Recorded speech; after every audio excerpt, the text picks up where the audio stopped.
Sénégal, bonjour, alhamdoulilah. Voilà ce qu'il y a lieu de dire en lisant Le Soleil quotidien. L'astre de Anne, en tout cas sur l'autoroute à péage Dakar-Diamniadio AIBD révèle que Ndeketeyo, l'État obtient 25% du capital. Aïouaï Samba. Sommes-nous tentés de dire, en tout cas, Le Soleil quotidien de révéler une redevance foncière annuelle d'au moins 800 millions de francs CFA au lieu de 1000 francs CFA dans le contrat initial.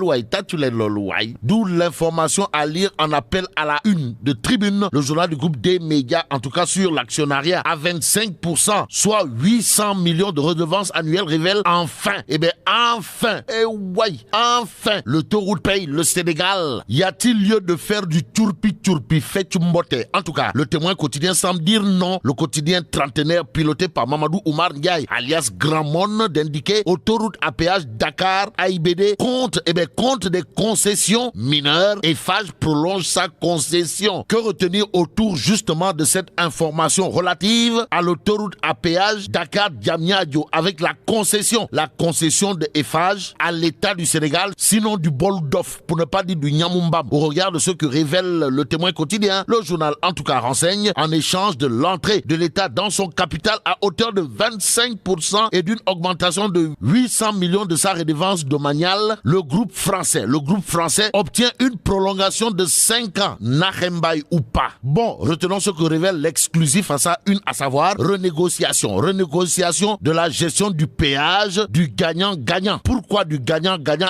Parce que le Sénégal tire son épingle du jeu, renseigne l'exclusif qui ajoute l'État s'en tire à bon compte. Tout compte fait, la Tribune ce matin s'intéresse au coronavirus, histoire de révéler que Ndeketeyo, le Sénégal est presque à 1000 morts. Vous le déconnez? Wallahi talaï. Que retenir autour de cette information? Pas du tout bonne. Alors là, pas du tout bonne d'après la Tribune. Sinon, ces temps-ci, une baisse de nouvelles contaminations est notée. Le hic gravite autour d'un fait, à savoir, le Sénégal est tout proche de la barre des 1000 morts liés au coronavirus d'après le journal Tribune. Au chapitre du cas du vaccin AstraZeneca, le journal Tribune de renseigner un vrai cas pour les autorités qui campent sur leur position. En position de force et de puissance, l'opposition l'est, si on en croit Tribune. Le journal du groupe des médias en tout cas révèle multiplication des rencontres et sorties à l'intérieur du pays. L'opposition retrouve ses forces face à Macky. Y a-t-il lieu de dire Euskei ou Tchei? En tout cas, retenons d'après le journal du groupe des médias que le président Macky Sall consulte le leader de Pastef, les Patriotes, rend visite. Que retenir d'autre autour de cette actualité dans le landerneau politique? Sinon, les discours plus musclés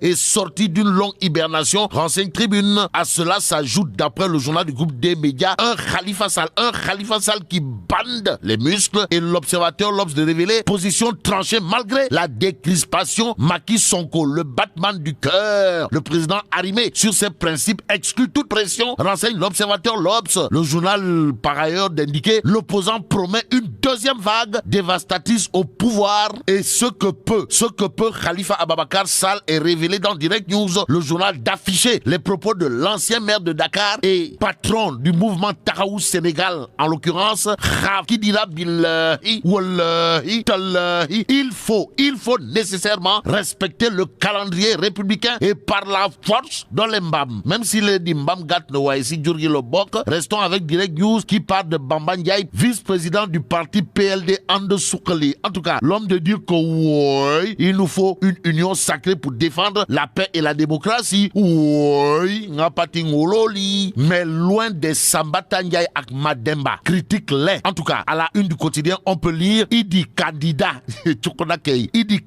entre guillemets du 3e mandat.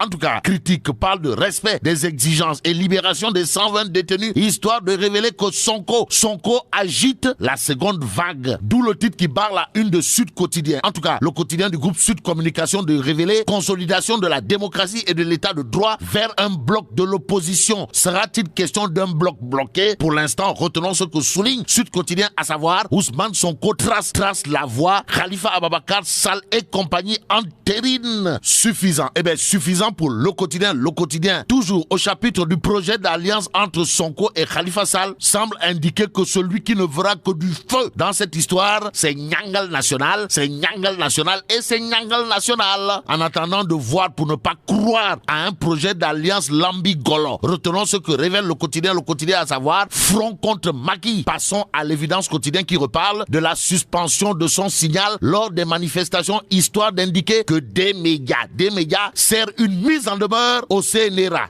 Bon, des médias dénoncent la prise d'une sanction en violation flagrante des dispositions de l'article 26 de la loi N 2006/04 du 4 janvier 2006, prévoyant une notification des faits, un délai de 7 à 15 jours pour répondre à un délai d'1 mois, histoire de rendre une décision motivée et notifiée à l'intéressé. Ainsi, la tribune en effet nous renseigne que la CNTV sert une mise en demeure au CNRA. Que retenir autour de cet état de fait, sinon Foulaïgaï Dakar. Pendant ce temps, la tribune, au chapitre du social envers les victimes des émeutes, nous renseigne que Bougane Gueye Dany prend en charge les 4 enfants du marchand ambulant. Bon, passons au témoin quotidien pour terminer. Le journal reparle des pillages de magasins au champ lors des événements, histoire d'indiquer que des jeunes talibés se sont régalés de pâté pour chiens et chats en les confondant à du corned-beef. Et là, mais la tchédong de... Bon, vive le Sénégal.